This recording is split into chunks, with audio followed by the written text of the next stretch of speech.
I rented a cabin in the middle of nowhere in rural West Virginia with my girlfriend, about 40 minutes from the nearest town, with only one narrow dirt road leading in and out of the property. There was no cell service once we turned off the main road. No nearby houses, no passing traffic, just trees on both sides of the road the entire way in. The listing made it sound like a quiet weekend spot, which is exactly what we wanted. Something cheap, isolated, and away from everything. The last 10 minutes of the drive were slow because the dirt road narrowed and dipped in places, with branches hanging low over the truck. When we finally reached the cabin, it sat in a small clearing with nothing but woods behind it and the same dirt road stretching back out the way we came. It was a small wooden cabin with a front porch, one main room, a short hallway, and a bedroom in the back. Nothing fancy, but it looked usable.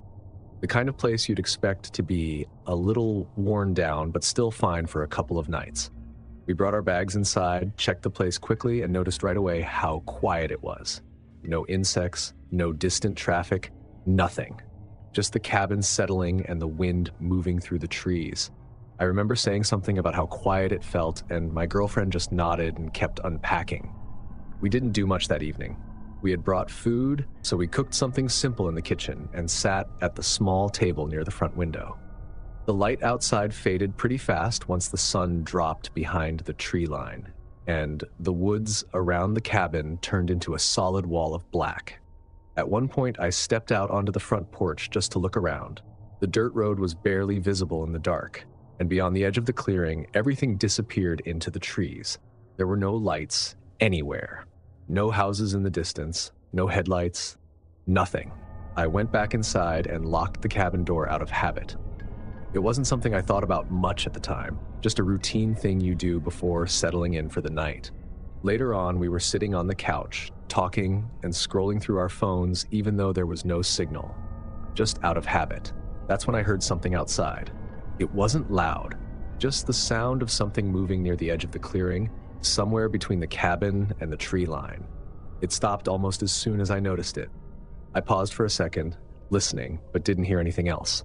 Probably just an animal, I said, more to fill the silence than anything. She asked what I heard, and I told her it was nothing. We both kind of left it at that. A little while later, I heard it again. This time closer, not in the woods, but on the dirt road in front of the cabin. It sounded like something shifting on gravel, a slow, deliberate kind of movement, not quick like an animal running through. It lasted a few seconds, then stopped again. I stood up and walked toward the front window, pulling the curtain back just enough to look out. There was nothing there, just the empty dirt road and the edge of the trees. I stayed there for a few seconds, scanning the road, but nothing moved. When I sat back down, I told her it was probably a deer or something crossing the road. She didn't respond right away, just kept looking toward the door for a second before going back to her phone. We decided to go to bed earlier than planned. Neither of us said it out loud, but the cabin didn't feel as comfortable as it had when we arrived. Before turning off the lights, I checked the front door again, made sure it was locked, then checked the small window in the kitchen and the bedroom window in the back. Everything was closed and secured. The bedroom was simple, just a bed, a small nightstand, and one window facing the back of the property. When we turned off the light, the room went completely dark. At some point during the night, I woke up. I didn't know exactly what time it was, but the cabin was completely silent. No wind, no movement, nothing. I lay there for a few seconds, trying to figure out what woke me up. Then I heard it, a sound coming from outside the cabin, right near the front. It was subtle, but clear enough once I focused on it. Something moving on the dirt road again. Not fast, slow, like someone shifting their weight or taking careful steps on gravel. I stayed still, listening. The sound moved from one side of the front of the cabin to the other, then stopped. There was a long pause. Then it started again. This time it wasn't just on the road. It sounded closer to the cabin, closer to the front porch. I sat up slightly and looked toward the bedroom door, which was open just enough to see into the hallway. The cabin was dark, but I could make out the shape of the hallway leading toward the front door. The sound came again, heavier this time, like a foot pressing down on the wooden porch. One step, then another. I didn't move. I just listened. The steps crossed the length of the porch slowly, stopping near where the front door would be. There was a pause, then a soft sound at the door. Not a knock, more like a hand pressing against it, testing it. The handle didn't turn. The door didn't open. Just a slight pressure against it, then nothing. I heard my girlfriend shift next to me. She was awake now. "Did you hear that?" she whispered. I nodded, even though she couldn't see me in the dark. Neither of us said anything else. We just listened. A few seconds passed. Then we heard it again. The same slow steps on the porch, moving away from the door this time, back toward the edge of the cabin. Then the sound dropped off the porch, back onto the dirt. Then, silence. I don't know how long we stayed like that, just sitting there in the dark, listening for it to come back. After a while, I got out of bed and walked into the main room. I didn't turn on any lights. I just stood there near the front door, listening. Nothing. I looked through the front window again, pulling the curtain slightly. The dirt road was empty. The clearing was still. The tree line didn't move. I went back to the bedroom and told her it was probably nothing, even though neither of us believed that. We didn't really sleep after that. After maybe 20 minutes, I said we should just leave. She agreed immediately. We got dressed quickly, grabbed our bags, and moved through the cabin without turning on the lights. I unlocked the front door and opened it slowly. The air outside was cold, and the clearing looked exactly the same as before. No one was there. We walked straight to the truck, got in, and I started the engine. The headlights lit up the dirt road in front of us, and that's when I saw it. The road was blocked. A few yards ahead, several thick tree trunks had been dragged across the dirt road, laid side by side, completely covering the path out. They weren't fallen trees. They were cut clean on both ends and placed across the road in a way that made it impossible to drive around them without going into the trees. For a second, I just stared at it, trying to process what I was looking at. Then my girlfriend said, "Those weren't there before." She was right. The road had been clear when we arrived. I put the truck in park and got out. Up close, it was even more obvious. The logs were too evenly placed, too deliberate. Someone had moved them there. I grabbed one of the smaller sections and tried to roll it, but it barely shifted. They were heavier than they looked. Behind me, I heard her open the passenger door and step out onto the dirt road. "We need to go," she said. I nodded, but there was nowhere to go unless we moved at least part of it. I tried again, putting more effort into it, managing to shift one log just enough to create a narrow gap on one side of the road. It wasn't enough to comfortably drive through, but maybe just enough if I angled the truck right. That's when I heard something to the right, not from the road, from the tree line. A step, then another, slow, steady, moving parallel to where we were standing. I stopped and looked toward the trees, but it was still too dark to see anything beyond the first few branches. The movement continued, matching our position on the road, just inside the woods, not approaching, not leaving, just moving alongside us. I didn't say anything. I just got back into the truck. She was already inside, door closed. I put it in drive and eased forward, lining up the truck with the small gap I'd made. As we passed the logs, I kept my eyes on the road, but I could still hear it. Steps in the woods, keeping pace. We cleared the logs and I accelerated without stopping. The dirt road stretched out ahead of us and the headlights bounced with the uneven ground. After a few seconds, the sound in the woods disappeared. I didn't slow down until we hit the main road. Neither of us said much after that. We didn't go back to the cabin. We didn't call anyone about it. We just drove until we reached a town and found somewhere else to stay.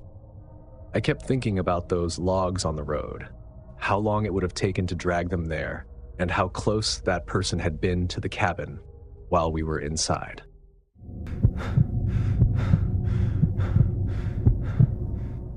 I was parked in a remote area outside Moab, sleeping alone in my trailer in the middle of nowhere, miles from the nearest road or established campsite. There were no other vehicles around when I pulled off. No lights in the distance, no signs of anyone else camping nearby. Just open land, scattered rock formations, and a flat stretch of dirt where I figured I could park for the night. I had been driving most of the day and didn't feel like pushing all the way back to town, so I turned off onto a wide dirt turnout I saw just off the main road. I drove out far enough that the road itself wasn't visible anymore, just to avoid any late traffic or headlights passing by. Once I parked the trailer, everything went quiet in a way that felt normal for that kind of place. No traffic, no voices, just wind moving across the open ground and occasionally brushing against the side of the trailer. I stepped out to stretch for a bit and looked around before going inside. The sky was clear and the stars were visible in a way you don't really get near cities. The ground around the trailer was flat, with patches of dirt and scattered rocks, and beyond that, it opened up into darker stretches of land with low ridges and rock formations. There was nothing out there that I could see. I went back into the trailer, locked the trailer door, and set up for the night. The inside was small but functional. A narrow bed, a small table, and a cabinet space near the front. I kept a flashlight within reach out of habit, especially when I was parked somewhere this isolated. I ate something simple, checked my phone even though there was no signal, then lay down on the bed. At first, it was quiet enough that I fell asleep pretty quickly. I don't know how long I had been asleep when I woke up. It wasn't a loud noise that woke me. It was subtle enough that I wasn't even sure if I had actually heard something or just shifted in my sleep. I stayed still for a few seconds, listening. Then I heard it again, a light knock. It came from the side of the trailer, somewhere near where the small table was. It wasn't loud, just a quick, dull sound against the outer wall. I stayed quiet, listening for it to repeat, but nothing came after. I told myself it was probably just the wind pushing something loose against the side of the trailer. Maybe a small rock or debris shifting around. After a minute or two, I lay back down. Then it happened again. Same kind of knock, same side of the trailer. This time, I stayed upright, paying more attention. There was a short pause, then another knock, still on that same side. It didn't sound random. It wasn't constant like wind would be. It was spaced out like something choosing when to make contact. I swung my legs off the bed and sat there, looking toward the wall where the sound had come from. Then, without warning, I heard it again. But this time, it wasn't on that side. It came from the opposite side of the trailer. I turned my head immediately, looking toward the other wall. There was no delay between the two sounds that would make sense for something blowing around the trailer. It had moved. I stood up and stayed quiet, listening carefully. Nothing. The trailer felt smaller than it had earlier. Every small sound from inside seemed louder now. The slight shift of the floor under my feet, the faint creak of the cabinets as the structure settled. I walked slowly toward the trailer door and looked through the small window beside it. I couldn't see much. The outside was dark and the reflection from inside made it hard to see beyond a few feet. I didn't open the door. I stayed there for a few seconds, then stepped back. As soon as I moved away from the door, I heard it again. A knock, back on the first side. I turned immediately. Then, a few seconds later, another knock, other side. At that point, I stopped trying to explain it as wind. There was a pattern to it. It was moving around the trailer. I stood still in the middle of the space, trying to track it. There was a longer pause this time. Then a knock came from near the back corner. Then silence again. Then another knock, closer to the front. It wasn't random. It felt like something was circling the trailer, stopping at different points, making contact, then moving on. I grabbed the flashlight from the table but didn't turn it on yet. I didn't want to draw attention to myself if someone was actually outside. For a moment, everything went quiet. No wind, no movement, nothing. Then I heard a sound that was different from the knocking. A faint shift on the ground outside, not on the trailer itself, on the dirt, like a foot pressing down and sliding slightly. That confirmed it for me. There was someone out there.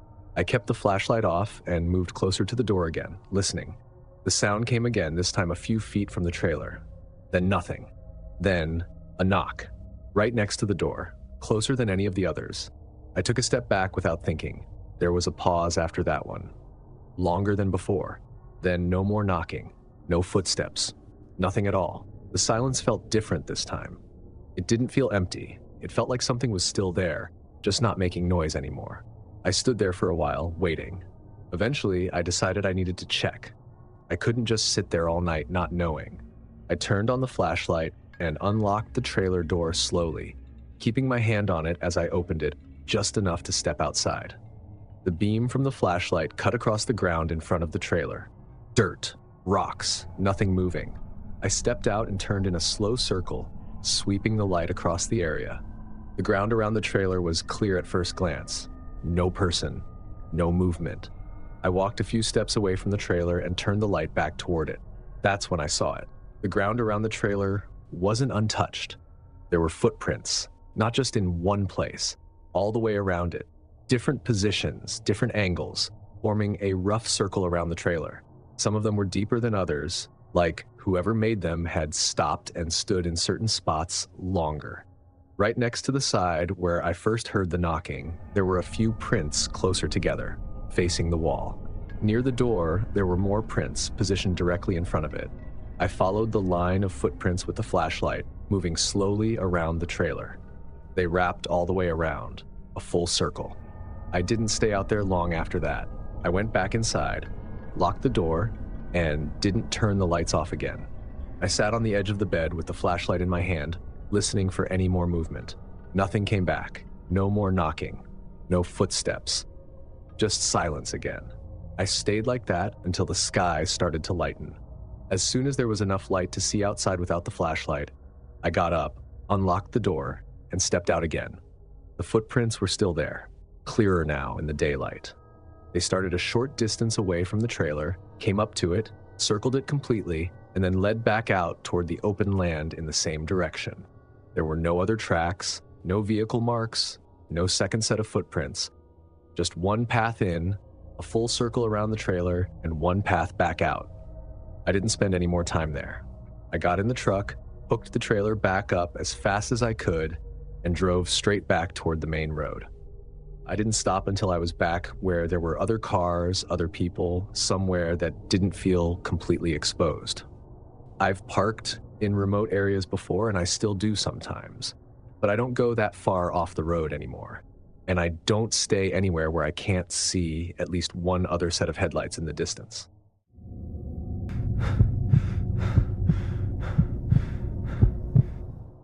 I was camping alone in the middle of nowhere in the Colorado mountains, about 5 miles down a forest trail from the nearest road, in a spot I'd used before, near a small clearing and a stream. There was no cell service once you got past the trail entrance. No cabins, no marked campsites, just a narrow dirt trail that cut through the trees and opened up into a clearing where I usually parked my truck. I got there early in the afternoon, backed the truck into the same spot I always used, and set up a basic campsite a few yards away. Nothing complicated, just a small tent, a cooler, and a folding chair near the edge of the clearing. The truck was running fine when I parked it. No warning lights, no issues, nothing out of the ordinary. I remember that clearly because I had driven a couple hours to get there, and the last stretch of the forest trail was rough enough that I was paying attention to how the truck handled. After setting everything up, I spent a few hours walking along the trail and down toward the stream. It was the kind of place I went to get away from everything. No noise, no people, just trees and the sound of water moving over rocks. By the time I made it back to the campsite, the sun had already dropped behind the trees and the clearing was getting darker. That's when I noticed something felt off. Not in a dramatic way, just small things. The campsite looked the same at first glance. The tent was still where I left it, the cooler was still closed, and nothing looked overturned or obviously disturbed. But the truck was the first thing that caught my attention. It wasn't where I remembered it. It was only off by a little, maybe a few inches, maybe a foot at most. But I had backed it in carefully earlier, lining it up with a patch of flat ground, and now it sat at a slightly different angle. I stood there for a second, trying to decide if I was just remembering it wrong. I walked over to the driver's side and looked inside. Nothing obvious had changed. The keys weren't in the ignition. The dashboard was dark. Everything looked normal. I told myself I must have parked it like that and just didn't remember exactly. Still, I checked the door. It was unlocked. I was sure I had locked it when I left earlier. I opened the door and leaned in, looking around the interior. The seat position looked the same. The center console was closed. My bag was still on the passenger seat. Nothing was missing. I closed the door and stepped back, telling myself I probably just forgot to lock it. It happens. I tried to leave it at that. I went about the rest of my routine, grabbed something to eat, sat in the folding chair, and watched the light fade out of the clearing. But I kept looking at the truck. Every few minutes, my eyes would drift back to it, like I was trying to confirm that it wasn't going to move again. As it got darker, the clearing started to feel smaller. The trees around the edge of the campsite blocked out most of the remaining light, and everything beyond the first few yards turned into a solid shadow. I decided to check the truck one more time before settling in for the night. This time, I walked around it slowly. That's when I noticed the front tire on the passenger side. It wasn't flat, but it didn't look right either. I crouched down and pressed on it. Soft. Not completely deflated, but definitely lower than it should have been. I stood up and looked at it for a second, then walked back to the rear tire on the same side. That one looked fine. I checked the driver's side. Both tires were fine there too, just that one tire. I told myself it could have been a slow leak I hadn't noticed earlier, maybe something sharp on the trail. Still, it didn't sit right. I opened the truck again and reached for the small tool bag I kept under the seat. It had a tire gauge, a small compressor, basic stuff. When I pulled it out, I paused. The bag was unzipped. I always kept it zipped. I didn't remember opening it earlier that day. I stood there for a few seconds, holding the bag, trying to replay everything I'd done since arriving. I couldn't think of any reason I would have opened it. I set the bag on the seat and looked down at the floor of the truck. That's when I noticed something else. The flashlight I kept in the side compartment of the driver's door was sitting on the seat. I hadn't taken it out. I was sure of that. I picked it up and turned it over in my hand. It was the same one I always kept there. I hadn't used it since the last trip. I looked back at the unzipped tool bag, then at the tire. At that point, I stopped trying to explain it as coincidence. Someone had been in the truck. I didn't say anything out loud. I just closed the door slowly and stood there in the clearing, listening. The forest was quiet. No movement, no voices, nothing. But it didn't feel empty anymore. I grabbed the flashlight and turned it on, sweeping the beam across the ground around the truck. The dirt in the clearing was uneven, with patches of loose soil and scattered leaves. It took a few seconds before I noticed anything. Then I saw it. A partial footprint near the front of the truck. Not very clear, but enough to see the outline of a shoe pressed into the dirt. I moved the light around more carefully. There were a few more, spaced out, leading from the edge of the clearing toward where the truck was parked. They weren't deep, but they were there. I followed them with the beam until they disappeared near the tree line. I didn't go any closer to the trees. I stayed near the truck. The only thing I could think about at that point was leaving. But the tire. I crouched down again and pressed it. Still soft. Not flat enough to stop the truck completely, but not something I wanted to drive fast on, especially on that narrow forest trail in the dark. I looked back at the open tool bag inside the truck. Then I noticed something that made everything worse. The air compressor. It wasn't where it was supposed to be. There was an empty space in the bag where it should have been. I searched the floor, the seat, under the dashboard. Nothing. It was gone. I stood up slowly, scanning the clearing again. Whoever had been there didn't just open the truck. They took something specific, something I would need to fix the tire. That wasn't random. That was deliberate. I closed the truck door and locked it this time, even though it didn't feel like it mattered anymore. Then I heard it, a faint sound coming from the trees. Not far, just past the edge of the clearing. A shift, like a foot moving against dry leaves. I turned the flashlight toward the tree line, holding it steady. The beam didn't reach very far. The trees blocked most of it. I waited. No movement, no sound. But I didn't move closer. I wasn't going to check. I went straight to the driver's side, got in, and started the truck. The engine turned over without a problem. I didn't hesitate.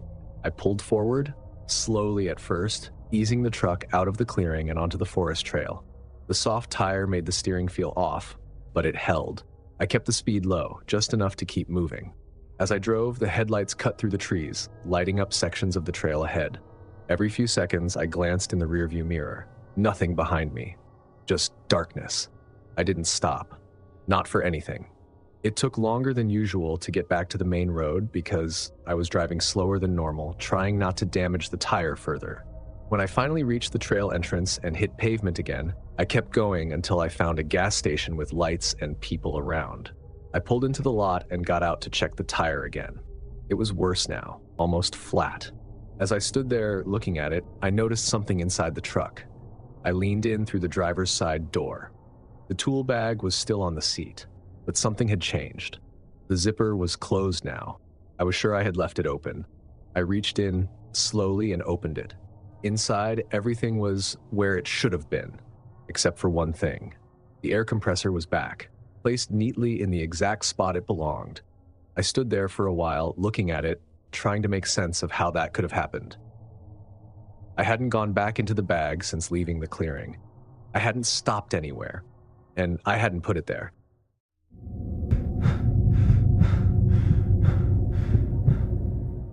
I stayed one night in a farmhouse rental in the middle of nowhere in rural Kansas, surrounded by open fields with no other houses close enough to see from the porch.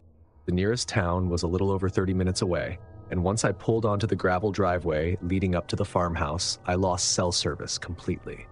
There were no streetlights, no nearby roads with traffic, just the house, a small wooden porch, and flat fields stretching out in every direction.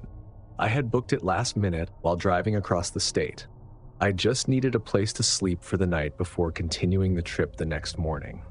The listing described it as quiet and private, which at the time sounded ideal. When I got there, it was already getting late. The sky was still dim enough to see the outline of the fields, but the sun had dropped low enough that everything was starting to lose detail. The farmhouse itself was old but maintained. One floor, a small living room, a kitchen, and a bedroom in the back. The front door opened directly into the living room, and the windows faced out toward the fields on both sides. I brought my bag inside, did a quick check of the place, and locked the front door behind me. There were a couple of lamps inside, but no overhead lights in the main room, so most of the house stayed dim, even with the lights on. I walked out onto the porch once just to get a better look at the area before it got fully dark. From the porch, I could see a long stretch of field directly in front of the house. It looked like farmland, but there were no crops growing at the time, just flat land with patches of dry grass and dirt. That's when I noticed the car. It was parked out in the field, maybe a few hundred yards away from the house. At first, I didn't think much of it. I assumed it belonged to the property or maybe a neighboring farm that I couldn't see from where I was standing. It was far enough away that I couldn't make out any details, just the shape of a vehicle sitting still in the field. I stood there for a few seconds, looking at it, then went back inside and closed the door. I locked it again without really thinking about it. Inside the farmhouse, it felt quiet in a way that was different from other places I'd stayed. There were no background noises at all, no traffic, no neighbors, no distant sounds of anything. I made something small to eat in the kitchen and then sat in the living room for a while, scrolling through my phone even though there was no signal. Every now and then I found myself looking out the front window toward the field. The car was still there, same spot, no lights on, no movement. After a while, I told myself it probably belonged to someone who lived out there or had left it parked for some reason. The distance made it feel less important. Eventually, I got ready for bed. Before going into the bedroom, I checked the front door again and made sure it was locked. Then I checked the windows in the living room and the one in the bedroom. Everything was closed. The bedroom was in the back of the house, facing away from the field. There was one window on the side wall, but from the bed, you couldn't see out into the open land in front of the farmhouse. I turned off the lamp and lay down. For a while, everything was quiet. Then I heard something. It wasn't loud, just a faint sound from the front of the house. I stayed still, listening. It came again, a light sound, like something shifting outside near the porch. I sat up slightly and looked toward the bedroom doorway. From where I was, I could see part of the hallway leading into the living room. Nothing moved. I told myself it was probably the wind. The farmhouse was old, and the wood made small noises as the temperature dropped. I lay back down. A few minutes passed, then I heard it again. This time, it sounded closer to the front door. Not a knock, more like something brushing against it. I sat up again, more alert now. I didn't get out of bed right away. I just listened. The sound didn't repeat. After a while, I got up and walked slowly into the living room. I didn't turn on any additional lights. I went straight to the front window and looked out toward the field. The car was still there, same position, still no lights. I stood there for a few seconds trying to see if anything around it had changed. It hadn't. I checked the front door, still locked. I went back to the bedroom and tried to go to sleep again. This time, it took longer. Every small sound from the house stood out more than before. The floor, the walls, even the faint movement of air through the room. At some point, I must have fallen asleep. I woke up again later. This time, I didn't hear anything right away. I just had the feeling that something had changed. I sat up and listened. The house was quiet. Then I heard a sound from outside, a faint movement. Not near the porch this time, closer, on the side of the house, near the bedroom window. I stayed completely still. The sound came again, a slow step on dirt, then another. It moved past the window, not stopping, just passing by. I didn't move to look. I stayed in bed, listening. The steps continued along the side of the house, then faded out toward the back. After that, there was nothing. No more sounds. I didn't sleep again after that. I just stayed there, waiting for it to get light outside. When the sun finally started to come up, I got out of bed and went into the living room. The house looked the same. The front door was still locked. I went to the window and looked out toward the field. The car was gone. The spot where it had been was empty. I stood there for a few seconds, trying to process it. Then I grabbed my bag and headed outside. The air was cold, and the ground was slightly damp. I stepped off the porch and walked a few feet into the yard. That's when I noticed the tracks. Footprints. They started from the direction of the field, not from the driveway, from the exact area where the car had been parked. The prints moved in a straight line across the field toward the farmhouse. I followed them slowly with my eyes. They came all the way up to the front of the house, right up to the porch. Then they circled along the side, past the front door, past the living room window, along the wall, and then toward the back of the house. I turned and looked at the bedroom window, the same one I had heard the steps near during the night. The footprints were right below it, close enough that whoever made them had been standing directly outside the wall. I didn't look for where the tracks ended. I didn't check the rest of the property. I went back inside, grabbed my keys, and left. I didn't stop until I was back on the main road with other cars around me. I never contacted the owner of the farmhouse. I never went back. But I kept thinking about that car in the field, how long it had been there, and how long whoever was inside it had been watching the house before getting out.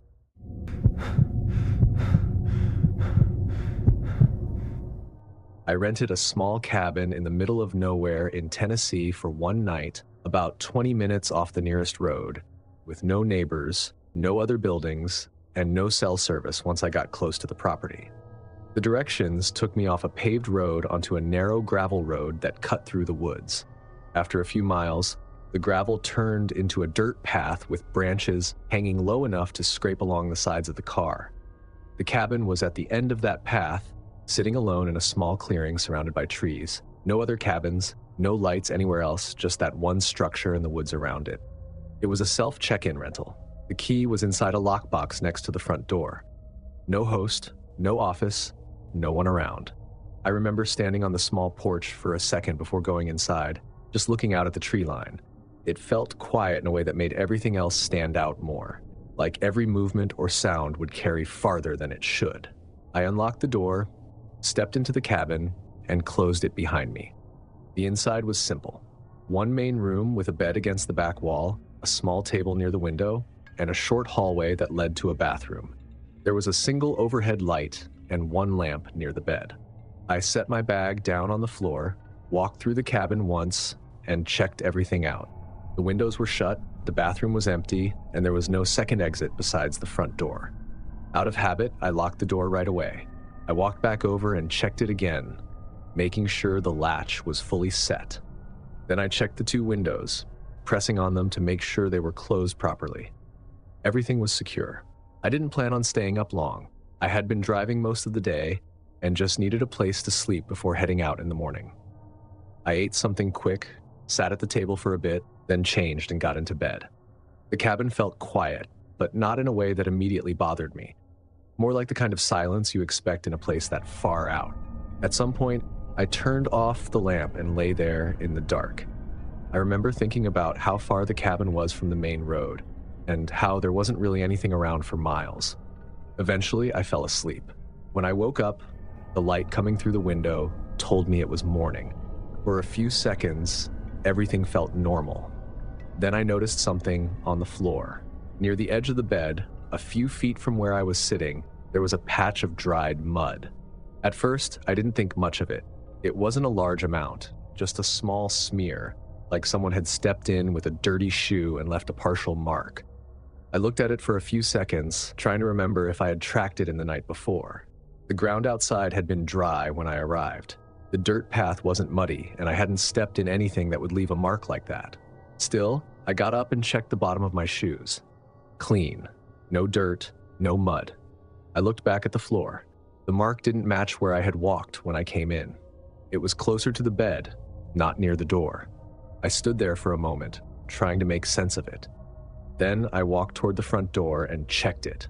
Still locked. The latch was in the same position I had left it. I turned it slightly, just to confirm, then locked it again. Next, I checked the windows. Both were still closed. No signs of anything forced open or disturbed. I went back to the spot on the floor and crouched down, looking at it more closely. It wasn't just a smear. It had a shape, part of a shoe print. Not complete, but enough to see the curve of a sole and part of a tread pattern. It wasn't mine. I stood up slowly and looked around the cabin again. Everything else seemed the same. The table, the chair, my bag on the floor, nothing looked out of place. I told myself there had to be some explanation. Maybe it had been there before, and I just hadn't noticed it the night before. That was possible. I had come in after dark. Maybe I missed it. I walked toward the bathroom, checking the floor there. Nothing. I checked the hallway. Nothing. When I stepped back into the main room, I stopped. There was another mark. This one was farther from the first, closer to the side of the bed. I hadn't seen it before. It was faint, but it was there. Another partial footprint. This one angled differently. Not coming from the door, not leading toward it. Just there. I didn't move for a few seconds. I just stood there, looking at both marks, trying to understand how they got there. If someone had walked in from the door, the prints would have formed a path. But these didn't. They were in two separate places, with no clear line between them. I looked back at the door again. Still locked. Then I looked at the bed, at the space beside it, at the floor right next to where I had been sleeping. I stepped around the bed slowly and looked down. That's when I saw it, a third mark, closer than the others, right next to the side of the bed, close enough that if I had leaned over during the night, I would have been right above it.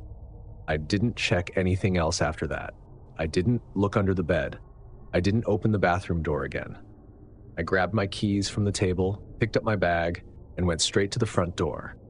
I unlocked it, opened it, and stepped outside without looking back. The clearing looked the same as it had the day before. Empty, quiet, no one there. I got into the car and started it immediately. As I pulled away from the cabin, I glanced once in the rearview mirror. The cabin sat there in the clearing, unchanged. Just a small structure in the middle of the woods. I didn't stop driving until I was back on a paved road with other cars. I didn't report it. I didn't contact the owner. I just left. I've stayed in cabins before, and I probably will again, but I don't stay anywhere that far off the road anymore. And I don't ignore small things on the floor that I don't remember being there. If you also felt like the worst part wasn't the noise, but realizing someone could get that close to you without you knowing, go ahead and like the video, subscribe so you don't miss the next one, and drop your plan in the comments. I'm curious how far you think you'd make it. And if you think this was bad, the next one is worse. Click now to watch 4 disturbing deep woods horror stories. Because in the woods, something can be right there with you, and you'll never know. Thanks for watching. Stay alert, stay safe, and I'll see you in the next nightmare.